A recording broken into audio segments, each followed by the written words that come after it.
Yeah, good Monday afternoon. It must be 1 o'clock somewhere, and that would be right here.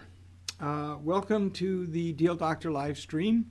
And today I want to tell you a little bit about something that happened over the weekend that I found to be very inspirational. And, we all have circumstances in our lives which impact us in a variety of ways. As many of you, many of you know, my mother passed away recently, and you take a moment to reflect in those kind of times. I've watched a lot of our agents go through things recently which cause them to reflect and reevaluate their lives, and it has an impact, whether you know it or not. It has an impact on how we do this video. Stay with me for the next 7 minutes as you watch it. I think it's very powerful, and with that, I'm going to turn it over to Dom and let him roll it. Have you ever done anything that you now realize was a big mistake? When I was a kid, I saw little boys in my neighborhood playing with fire and gasoline. What these little boys would do is they would sprinkle some gasoline on a sidewalk, they would strike a match, throw the match on top, and the gasoline would dance to life. And when you're 9 and you're a boy, this is fun. This is awesome. Mom and Dad are gone. The house is mine. I walk into the garage, light a piece of cardboard on fire, bend down next to a 5-gallon container of gasoline. Nobody's watching. Before the liquid comes out of it, what shows up first? The vapor, the fumes, the invisible stuff. In life, my friends, it's very seldom what we see coming that burns us. That day, those fumes raced out, grabbed that little flame, pulled it back into the container, created a massive explosion, picked me up, and launched me 20 feet against the far side of the garage. As a little boy, I got scared. I panicked. I ran on fire, through the flames, back into my mom and dad's house. A decision that changed my world. One moment, I'm a perfectly happy and healthy little fella, and then it changes. I found myself as a 9-year-old on my back with burns on 100% of my body. I am dying. I'm laying there. I'm scared and afraid and mad and sad and looking up at the ceiling, and all I could think as a child is, oh my gosh, my dad is going to kill me when he finds out. He walks over to me, points down, John, look at me when I'm talking to you. So I look up at my mean dad, and he says, I have never been so proud. And then my dad said, I love you. I love you. I love you. And hearing all of this, I'm 9. I crossed my arms, shut my eyes, and thought, oh my gosh, nobody told my dad what happened. I had months to reflect and to listen and to pause. I hear my door open up. Somebody walks in. I hear footsteps. And then this voice speaks light into the darkness. And the voice says loud and clear, kid, wake up. Wake up. Jack Buck was my childhood hero. I listened to him all 9 years of my life. Loved him. When he walked away, he moved his way down 3 doorways, leaned his head against the glass door, and just started weeping. One of the nurses walks over to him, kneels down in front of him, looks up and says, Mr. Buck, are you okay? And the announcer looks down and says, I'm not sure. The little boy won't make it, will he? The expert looks up and says, Mr. Buck, there is absolutely not a chance. It's just his time. What Jack Buck does, it's a great example. He takes it home. He cries, he prays, he reflects, and he journals on one question. What more can I do? The following day, a little boy named John O'Leary is hanging out in darkness. I'm stretched out in this bed, tied down, can't move. I hear footsteps, a chair, a cough, and then a voice. Kid, wake up. I'm back. You are going to live. You are going to survive. Keep fighting. Gets up, walks out, leaves me tied down still. Is in 8-second increments the man changed my world. What I learned years later, and this is cool news for all of us in this room, it also changed his life. It always changes the life of the giver. He encouraged a little boy to fight on, which allowed me to endure 5 months in the hospital, which allowed this little boy miraculously to come home. And then a month later, he sends me this baseball. Ozzie Smith was a shortstop for the Cardinals. He became a Hall of Famer. He was one of my boyhood idols. Below that ball was a note from Jack. And the note read, Kid, if you want a second baseball, all you have to do is send a thank you letter to the guy who signed the first one. Just one problem, Jack. What's the problem? Dude, you can't write. So why would he make me do something, my friends, that he knew ahead of time that I can't do? To show you you could, to make you. My mom and dad were trying to show me that I could, and they were trying to inspire me and make me. What my mother used to do, she would try to hand it to me, and she would say, baby, when you learn how to write again, you get to go back to school. Does a little boy want to go back to grade school? Probably not.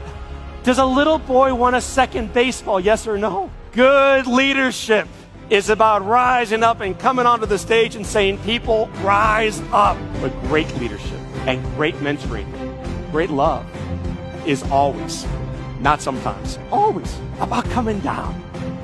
It's about meeting people where they are, in their struggles, in their challenges, in their adversity. Jack came all the way down to the level of a 9-year-old. I wrote the note, mailed it off, and 2 days later, I got a second baseball. With a second note that read, Kid, if you want a third baseball. 1987, a busy announcer sends a little boy 60 baseballs. 60. Jack taught a little boy how to write, which allowed that little boy to go back to grade school. Somehow, through God's grace, man, you graduate. Who knows how? You graduate. Graduation night, who shows up right on time, is this leader that I have looked up to my entire life. My mentor, my hero, my buddy, Jack Block. He shows up with a package and a note. I open up the letter, then I open up the box. Kid, this means a lot to me. I hope it means a lot to you too. This is the baseball that I received when I went into the Hall of Fame. There's only one like it in the entire world. It's yours.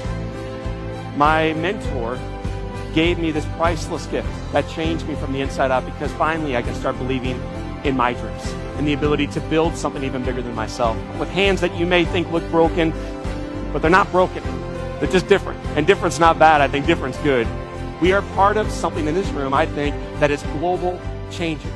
It's not just about one, it's about many, it's about the world, and you are part of it. If you can leave with one takeaway, one, to change your business, to elevate your relationships, to inspire you in the community, what's one more thing you can do to live each day in pure joy?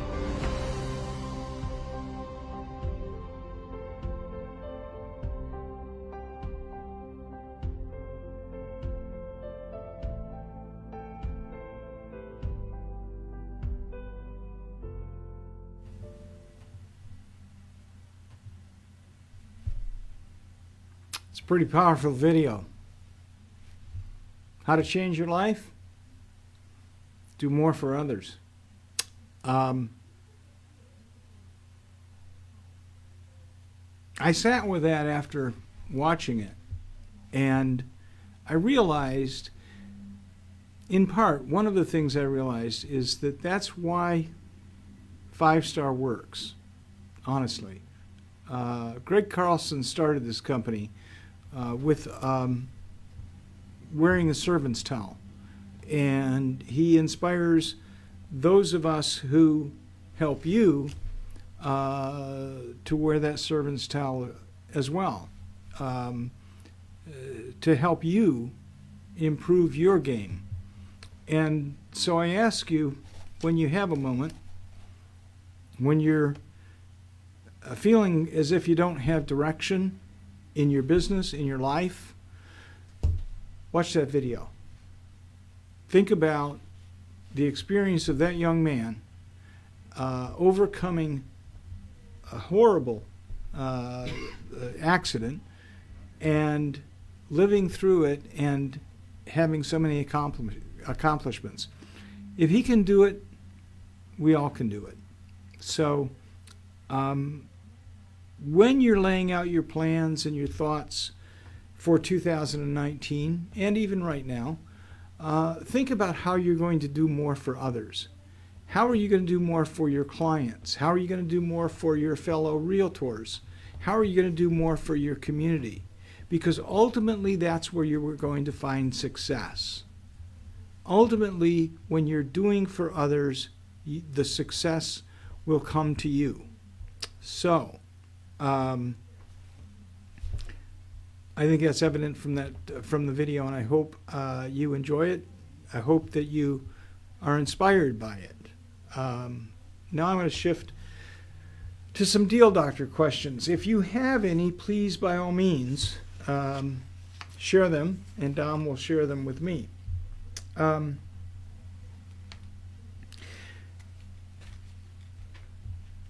Over the last week, 10 days, we've had a couple of situations that could have been prevented, could have been made easier for our agents if they had taken one more step. For example, and I'll mention one where a builder was involved, and the builder didn't have a specific contract or a contract which stipulated that the agent was going to get a commission. Despite the fact that this agent had had numerous conversations and shown many homes to the buyer with which they had a buyer's agency contract, despite all of that, they went to the builder together, and the builder wrote up a contract which didn't include a commission for the buyer's agent. Well, that creates kind of a problem, because now the buyer knows what the construction price is. Let's say, just for round numbers, $300,000. They know that the price is $300,000, and if the agent is going to get paid a commission, that price has got to be increased by $9,000 or $10,000. So the question is, how do you do that? How do you prevent a situation from happening before it happens? Well, one of the ways you can do it is you can contact that builder, for example, and say, hey, listen, I've got some folks, and I want to know if we construct an offer with them that I will be paid a commission, and that you get something in writing by that builder that stipulates that you're going to be paid a commission if your buyers, named such and such, are brought to the builder and are ultimately build a house, that you're going to be paid on the entire package, the entire build package. I know in one case recently, I had one that started out with the base price being $275. It ended up at $335, which is a significant amount when it comes to commission, the additional. But I wouldn't have gotten that if I hadn't called the builder proactively and said, hey, I've got these buyers, but I want to know, I want assurance from you in writing that I'm going to be paid a commission if I bring them to you. Some builders get a little bit bristly about that. They get a little prickly. But it's your job in that process to not only protect your buyer, but to protect yourself. The The same kind of protection I would recommend when it comes to auctions.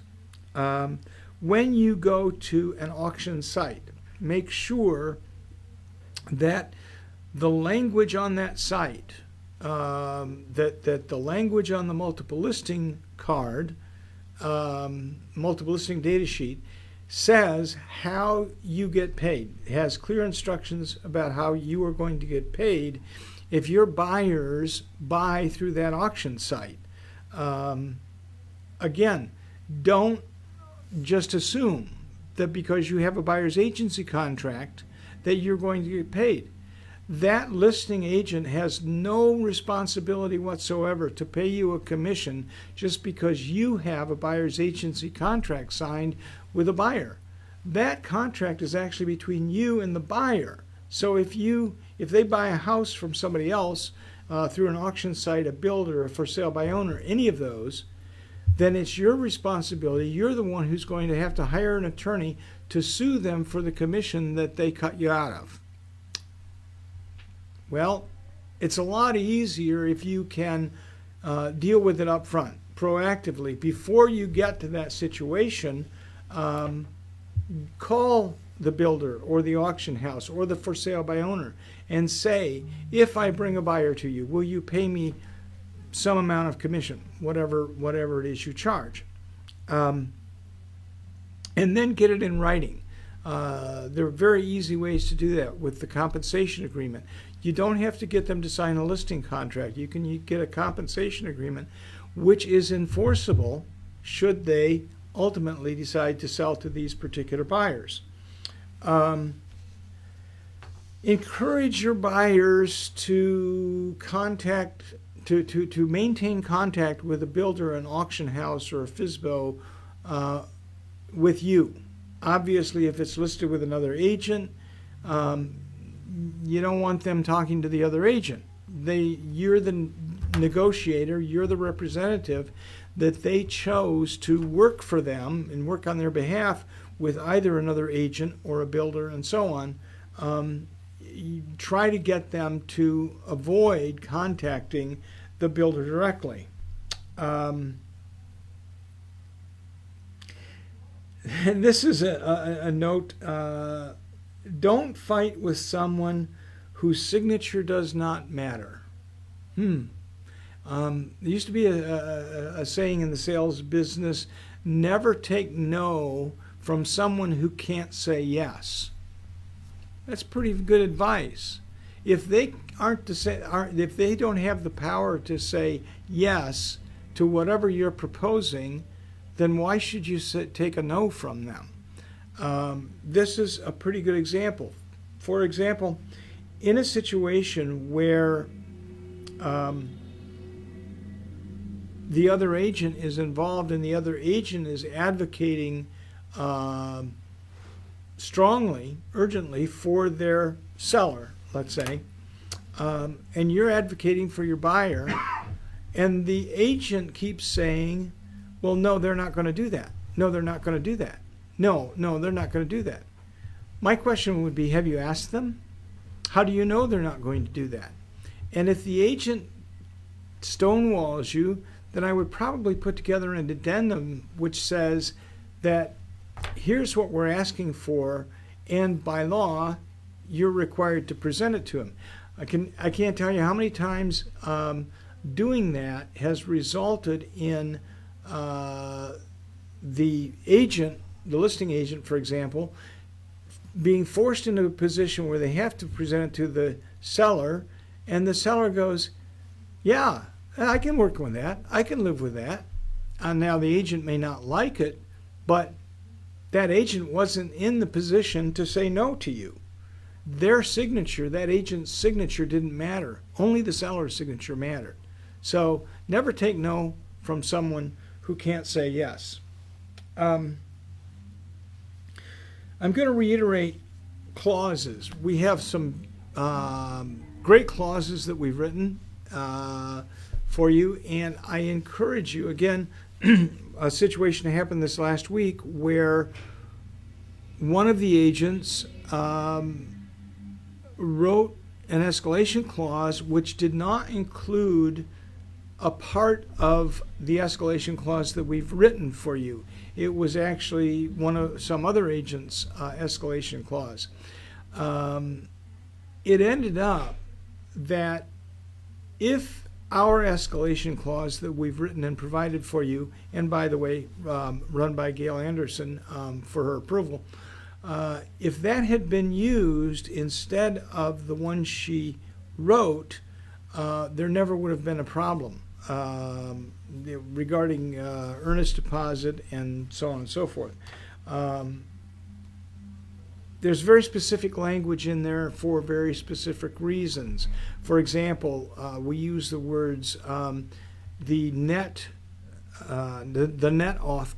offer after concessions is in ours, where it very often is not in other agents' escalation clauses.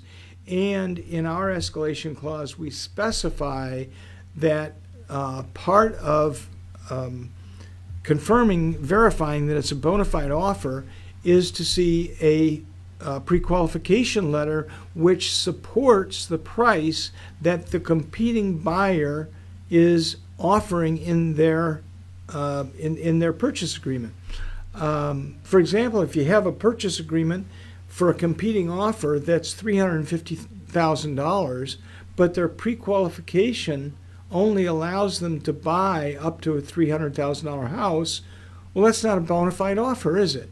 So by using our language, our buyer could have bailed out, or they could have attempted to enforce the contract at a maximum of $300,000, because that's where the competing offer, that's as high as the competing offer could go. Again, that's part of the reason that we write the clauses for you, and we created language that is going to be helpful to you when it comes to getting an offer enforced, particularly.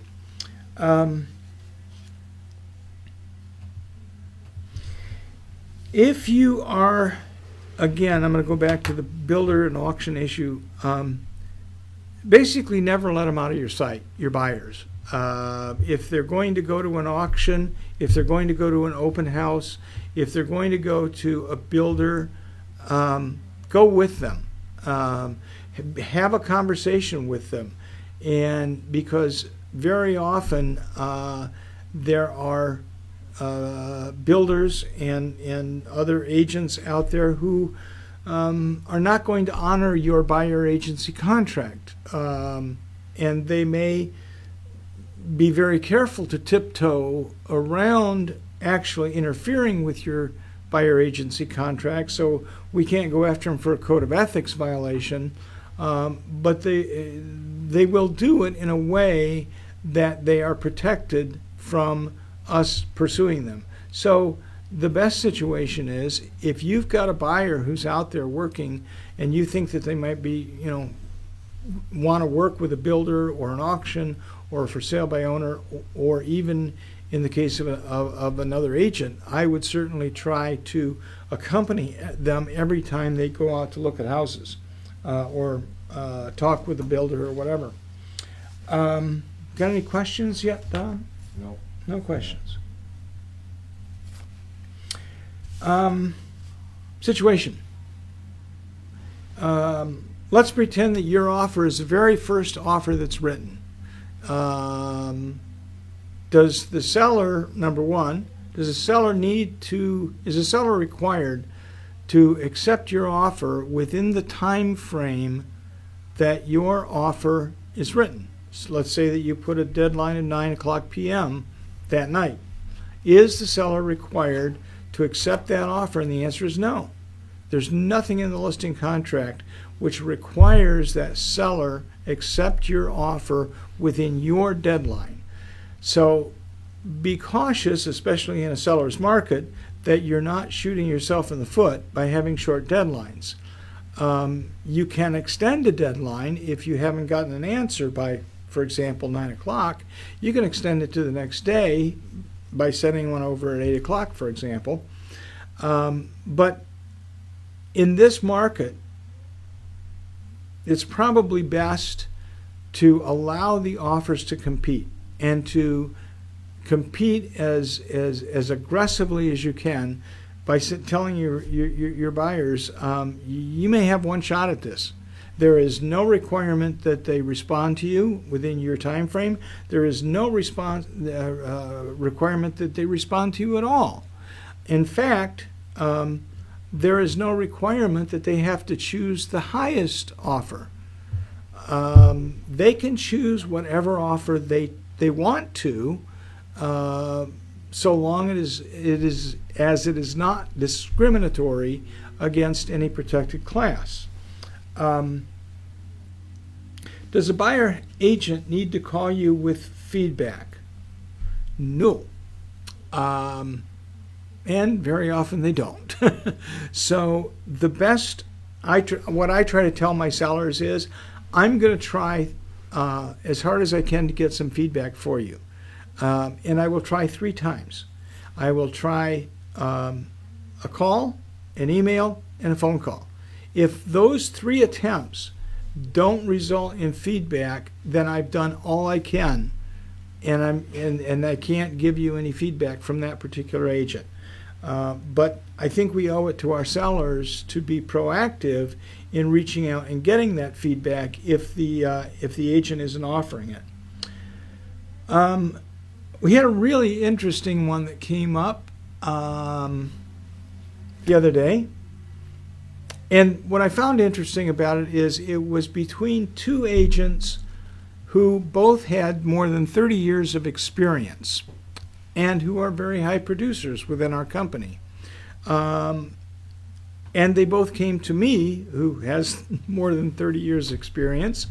And so, you add it up and it's about 100 years worth of experience. We should have known the answer, right? And all of us got it wrong. And the question is, do you have to disclose your familial relationship to the other party?